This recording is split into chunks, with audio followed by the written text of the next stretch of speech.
زیاته دردناکه واقعه رامخته شوې ده چې په شاهزاده عمرزو کې یو د 3 کالو ماشوم ډېر بېدردۍ سره قتل شوی. ماشوم چا قتل کړی دی؟ اخر په څه وجه یې قتل کړی دی؟ د ماشوم ګناه څه وه؟ خو چېرې تاسو د دې پوره معلومات باره کې ځان قبلول غواړئ که اوسه پورې چا زموږ د چینل مخه نوي سبسکرایب کړئ او زموږ د چینل مخه سبسکرایب کړئ تر نشان ورڅخه مخه ووهئ چې زموږ هر یوه نوې معلوماتي ویډیو تاسو ته په اسانۍ سره میلاویږي. دوستانو چې د روژې میاشت شروع شوې ده قتلونه عام شوي دي. الله تعالی وایي چې روژه د صبر میاشت ده خو ځینې خلکه صبر پرېښی دی او خپله غوسه یې په تلي کې نیولې ده.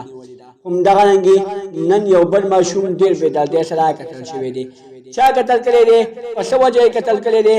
اوسه پورې لاس معلومات نه دي شوي. همدغرانګې یوه نوې واقعه رامخته شوې ده چې یو د 3 کالو ماشوم په شاهزاده عمرزو کې ډېر بېدردۍ سره قتل شوی دی. د ماشوم نوم ساحل دی. ساحل ماشوم عمر 3 کاله او ډېر بېدردۍ سره قتل شوی دی.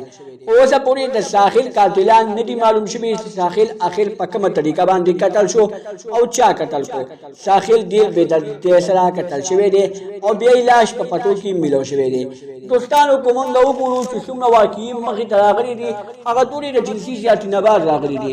خو د ده ټسټ لیږلی شوی دی او په هغه ټسټ چې کله راشي هغې کې به یې پته ولګي چې ته سره جنسي زیاتی شوی دی او که نه دی شوی. او د دې ساحل ماشوم اخر ګناه څه وه چې دی دومره بېدردۍ سره قتل کولو. دوستانو پلار یې ډېر زیات جاري وایي زما د بچي قاتلان دې ګرفتار شي او ما ته دې انصاف میلو شي. اوسه پورې لا چاته انصاف نه دی میلو شوی. نو ساحل ماشوم ته به انصاف د کومه لخه میلو شي؟ ویلی کېږي چې ساحل ماشوم د روژه ماتي نه 10 منټه مخکې د مور نه پیسې غوښتې وې چې ماما ماله پیسې راکړه د ځان نه ممونه علم. چې کله ور مور پیسې ورکړي دي او ساحل ماشوم دکان ته تللی دی نو بیا د هغې نه بعد د دکان نه واپس کور ته نه دی راغلی. دا مونږ وایو چې ساحل ماشوم اخر کم خوا لاړو. پولیس هم په دې کې یو دوه خیران دي چې ډېر دکان ته لاړو او د دکان نه واپس نه دی راغلی. دکان سره خو جوخ پټیم نو ربي کور سره هم جوخ پټي نو.